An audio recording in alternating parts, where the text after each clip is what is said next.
Oh putain. Ça se sent que je suis fatigué ou pas? Bon, je suis censé tourner le RTP là, le prochain. Mais j'ai la flemme. Du coup, bah.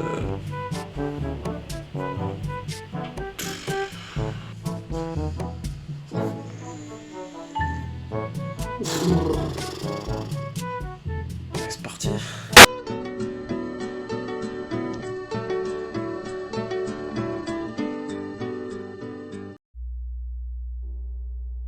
Tout va bien. Avant que la vidéo commence, je tenais à vous le dire. Je vais bien et je suis pas à plaindre, malgré ce que je vais dire ensuite. Pour ceux qui me connaissent pas encore, je m'appelle Lucas, j'ai 16 ans et je tiens ma petite chaîne YouTube d'à peine 50 abonnés. Et si je fais cette vidéo aujourd'hui, c'est car j'ai quelque chose à vous dire. Je suis TDAH. Bon, en soi rien de ouf, mais vu que ça m'énerve qu'il y ait tant de questions à ce sujet, bah je vais y répondre en vidéo. Ça ce sera fait, et vous arrêterez de me casser les couilles avec vos questions. Alors en général quand je dis ça à mes proches ou à des gens que je connais pas, il y a des questions qui reviennent, comme c'est pour ça que t'as un PC en cours, ou alors c'est pour ça que t'es con, ou enfin t'es sûr parce que bah, ça se voit pas trop.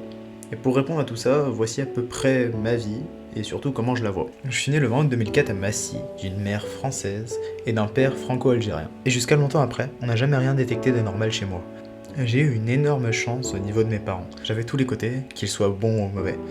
J'avais à la fois la rigueur et le travail du côté de ma mère, et à la fois la sociabilité et la liberté du côté de mon père. Et là, c'est le moment où vous commencez à vous énerver parce que je vous ai toujours pas expliqué ce qu'est un TDAH. Mais ça vient, vous inquiétez pas. Du coup, cette association des deux parents que j'ai eue m'a forgé et a fait ce que je suis aujourd'hui. Mais c'est pas tout rose non plus. Dès mon plus jeune âge, on a eu des problèmes de santé dans ma famille. Des gros problèmes en vrai. Je vais pas m'étaler dessus, mais ce qu'il faut retenir, c'est qu'au final, les problèmes de santé m'importent peu. Je sais que c'est pas quelque chose de ouf, mais j'ai tellement vécu dedans que pour moi c'est presque normal d'aller à l'hôpital ou ce genre de choses.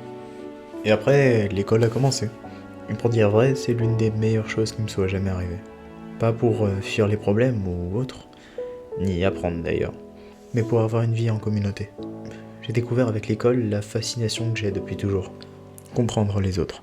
J'adore aider et faire rire les gens. C'est d'ailleurs pour ça que je fais des vidéos.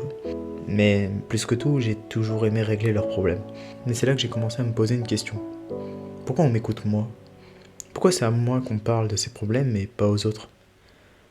Alors je me suis mis à chercher et j'ai fini par trouver presque 10 ans plus tard. À cause d'un problème de notes dont je vous parlerai après, j'ai fait un test pour les troubles de l'attention.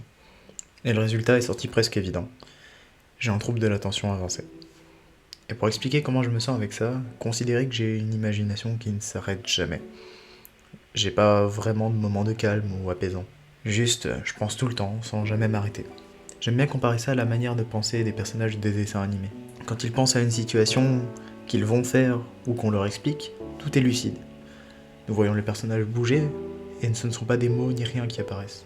Bah c'est à peu près ça que j'ai, mais au quotidien. Du coup je suis lent, et je remarque énormément de choses que je ne devrais pas remarquer. Ou plutôt je m'attarde sur des choses sur lesquelles je ne devrais pas m'attarder. Bon, revenons un peu en arrière.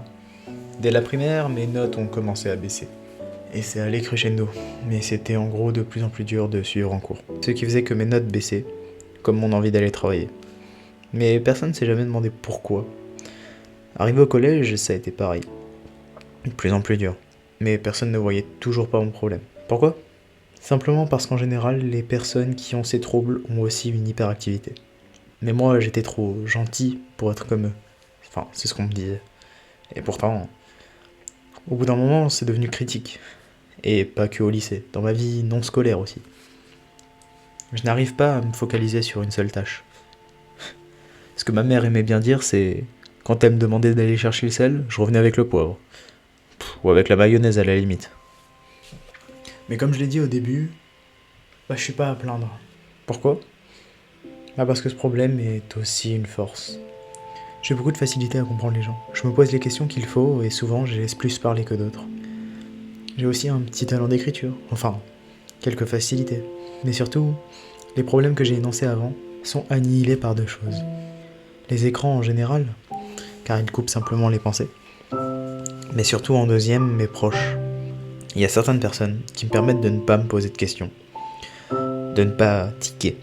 Je pense à Mathis, que vous avez déjà vu plein de fois dans mes vidéos, qui est mon meilleur pote et à qui je passe le bonjour d'ailleurs.